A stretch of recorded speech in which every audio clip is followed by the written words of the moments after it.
Like many classic gamers, I grew up with and still love the classic Sonic the Hedgehog series, but Sonic Spinball is one title that gets a mixed reception whenever it's brought up. But all these years later, is Sonic Spinball misunderstood? Is it a hidden gem? And is the game worth playing today?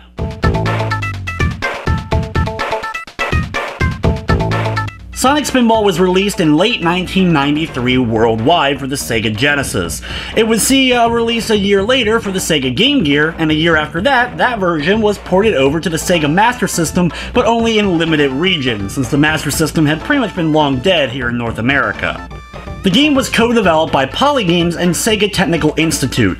Polygames mostly worked on different ports for Atari and EA, such as the PGA Tour games and arcade games like Pit Fighter and Steel Tallion. Sega Technical Institute made a lot of other classic Sega games that you may know, like Kid Chameleon, Comix Zone, and The Ooze. Sonic Spinball is also notable for being the first Sonic the Hedgehog game to be developed solely in North America. If you're unfamiliar with it, Sonic Spinball is a pinball-related game, but instead of just having a random pinball table, it is actually an adventure with multiple levels, with your goal being to collect Chaos Emeralds, complete a boss battle, and try to save the world. Sonic Spinball takes place on the planet Mobius. This and Dr. Robotnik's Mean Bean Machine are actually the only two games to refer to the planet as Mobius in a worldwide sense. While it is mentioned as Mobius in other releases in certain regions, only these two games actually referred to it as Mobius in all regions. Not surprisingly, Dr. Robotnik is up to his old tricks, taking over Mount Mobius, the highest mountain on the planet Mobius, and turning it into a giant fortress that he's calling the Vega Fortress. Dr. Robotnik is using the fortress to imprison all the animals of planet Mobius and turn them into the evil robotic badniks that Sonic has to battle throughout the series. Sonic, along with Tails, are heading off in order to stop Dr. Robotnik, and they're flying there, no surprise, but Sonic gets knocked off the plane at the beginning of the game, falling into the ocean. He ends up surviving and slowly makes his way to shore and ends up in the first level of the game known as Toxic Caves. When you start the game, you can go into the options and actually change the speed of the game from normal to fast if you like to. I play the game a lot, so I prefer it on the fast mode, but if you're new to it, you'll probably want to leave it on normal, as well as the game can be played up to 4 players. There's no co-op option, so everyone has to take turns, but it's still cool that up to 4 players can be involved, all trying to compete for completing the levels, as well as getting a high score. Your goal in each level is to collect a number of Chaos Emeralds that are spread out throughout the level. Once you gather them all, you'll be able to enter the boss chamber. Defeating the boss, you'll then move on to the next stage. You have to collect 3 Chaos Emeralds in levels 1 and 2, and then 5 Chaos Emeralds in levels 3 and 4. While we know there's only 7 Chaos Emeralds in the lore of Sonic, and they all have different colors, in this game they're all blue, they all look the same, and there's more than 7 of them. Unless it's the same ones, they just move on from level to level as you go through, but that just ends up getting confusing and it's honestly not worth thinking about too much. So just look at Sonic Spinball as its own entity as far as Sonic canon is concerned. In order to find the Chaos Emeralds, you have to control Sonic by bouncing him off a variety of different flippers and get him into situations where he'll be able to go through passageways, activate switches, take out enemies, and eventually, hopefully, find the Chaos Emeralds. Finding them is one of the biggest challenges of the game, and as a child, it took me a long time in order to complete each of the game's levels. Unlike a lot of classic Sonic games, you won't be able to use rings in order to keep Sonic alive. Enemies and bosses even don't end up killing Sonic. Instead, Sonic's main hazard is either falling into pits, getting crushed by machinery, or falling into stuff like lava or acid. You can have a number of lives that you'll gain by earning a certain number of points, but once all your lives are out, it is game over. In the first stage of the game, Toxic Caves, it's a very smelly, decrepit-looking area, and it's basically the entrance to the entire mountain. Here you're collecting 3 Chaos Emeralds while swimming, or basically rowing, through acid in order to get the ones, and then pulling levers in order to activate gates to find the other 2. Once you're able to get all the Chaos Emeralds, it's on to the boss, which is known as Scorpius. This boss is a very weird looking giant Robotnik face with a scorpion-like tail, and you can not only damage the tail to hit Robotnik, but you can also destroy the tail. One great strategy though is jumping in between him and the tail, and you can actually use the tail to keep bouncing on Robotnik over and over again in order to defeat him. Once he is done though, you're moving on to the next stage.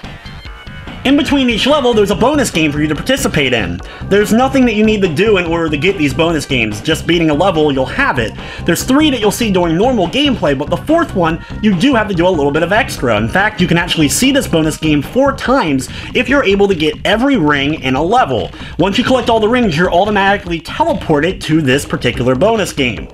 These bonus games, the ones you'll normally be seeing, will either be saving Sonic's friends from small capsules or a giant capsule, dealing with a Dr. Robotnik robot knocking out all its teeth like a classic carnival game, as well as ones that involve the Cluck robots that are trying to, well, I guess, defend their territory.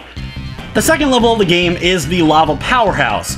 Not surprisingly, Mount Mobius is also a volcano, and this volcanic lava is being used to make energy to fuel the power of this particular fortress of Dr. Robotnik's.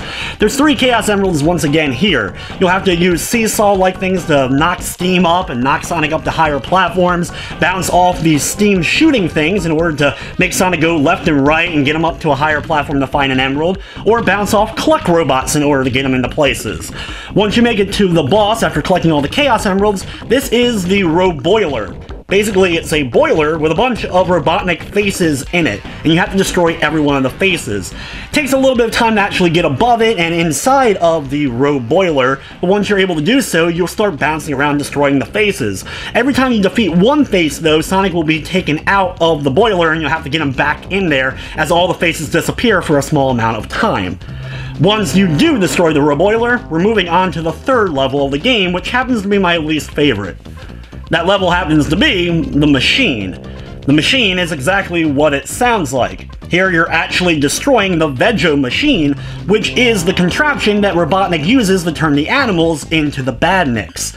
Here you now have 5 Chaos Emeralds to find, and they're pretty well hidden. You'll have different kinds of levers that you'll have to either ride upwards in order to knock Sonic into certain places. You'll have one that is capsuled inside of a variety of different containment chambers, and you have to destroy just the one in order to free the Chaos Emerald. It's pretty chaotic, and this is a level that got me stuck for many years before I was finally able to best it and be able to beat Sonic Spinball. The boss here is the Machine itself. You have to start off by destroying the tubes on the left and right side. Once you destroy the tubes, you'll then be able to then get inside the Machine itself, bouncing all around and destroying it. Now we only have to take out Dr. Robotnik in order to truly save Mobius. The final level of the game is the Showdown. Here, Dr. Robotnik is just trying to escape. You have to gather 5 Chaos Emeralds to enter into his spaceship that's trying to launch off of the pad at the very top of the stage. Once again, the Chaos Emeralds are pretty convoluted in order to get to. You have ones on the far left and right side that you have to pull a switch in order to get a paddle to show up so you can knock into a small area. Ones where you have to hit a button multiple times in order to destroy layers of a defense system guarding the Chaos Emerald. One of these also has you getting into a windsock and having Sonic fly across into the Emerald. Once you're able to get all 5 Chaos Emeralds, though, you enter into the Dr. Robotnik battle once you get to the very top of this level.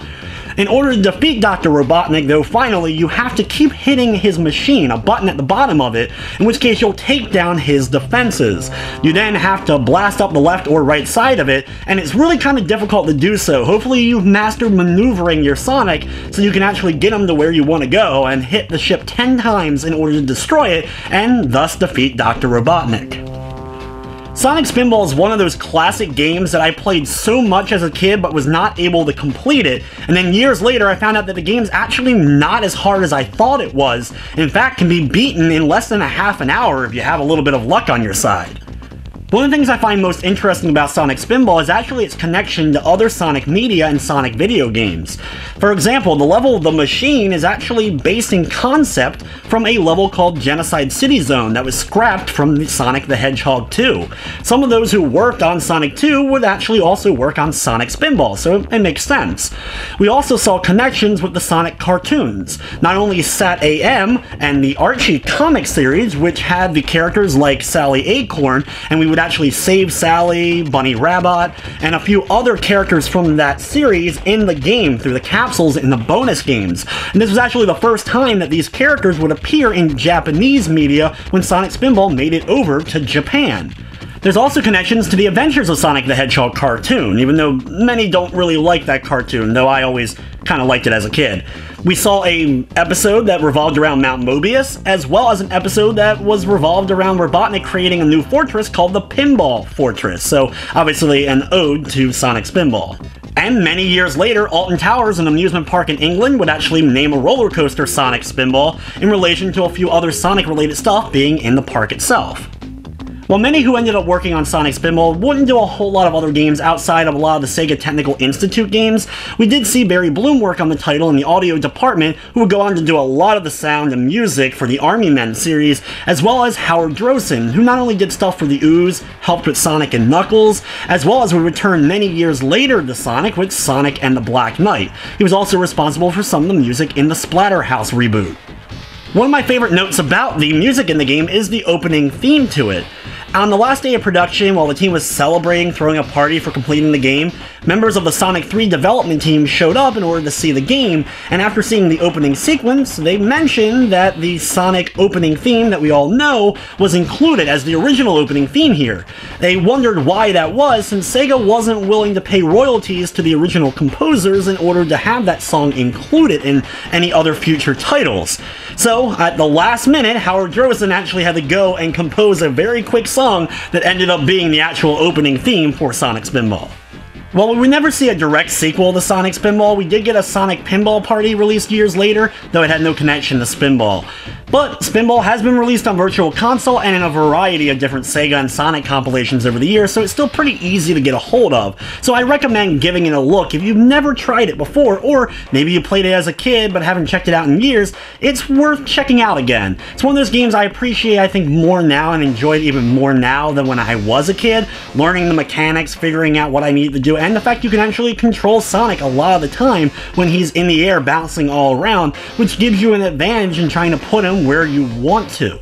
The game can also be played multiplayer, so it could be fun to play against some friends to see who's able to get a high score or see who's able to get farther into the game. So with that, guys, though, that's going to wrap up this retro review. I'd like to thank you for watching, and of course I hope you enjoyed.